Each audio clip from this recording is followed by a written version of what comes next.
Joined by royal commentator Rafal Heydel-Mankoo, who is also editor of Burke's World Orders of Knighthood. Rafal, good to see you. Hello, how are you? I'm not sure if I can hear you. Let's begin with the charities. Why do you think Kate chose these particular ones?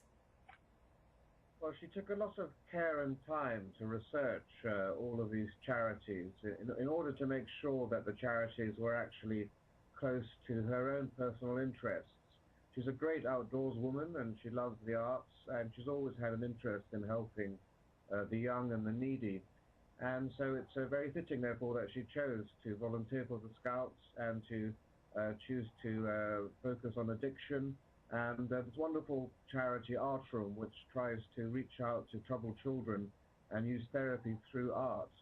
There are only 4 charities. She's got a long way to go. I mean, her father-in-law has 400 charities, and the Duke of Edinburgh has 700. So this is the first step on a long road. She's trying to show really the path that she wants to cut out as a member of the royal family. She must have had a lot to choose from. Who do you think has been advising her? She has essentially the same advisors that the Prince William has, and but she's also very independently minded, and so she's got some friends of hers who have been coaching her on this. But she's got some criticism from those who said that she's been a bit too cautious. These are very safe charities. People have been comparing her with Diana, Princess of Wales, who of course was patron of charities dealing with HIV and landmines.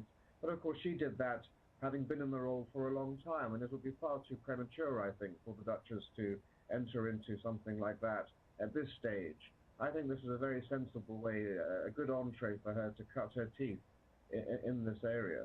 How much of her time will be spent on charity work? A lot.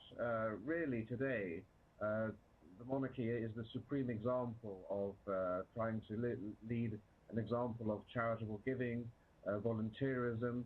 These are, along with the Constitution, the most important roles that the monarchy plays.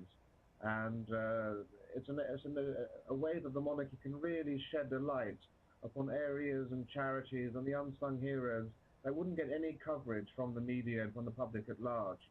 As the royal patronages, they take very seriously. These charities wouldn't get any of the attention that they're getting now through her patronage. And so a lot of attention will be given to them, and she will involve herself very much with their day-to-day running as much as she can. But of course, she has a very busy year coming up with the Diamond Jubilee. There'll be trips to Malaysia and Singapore coming up in Tuvalu. Her husband's going off to the Falkland Islands for a tour of duty. So it's going to be a very busy year for all of the royal family indeed.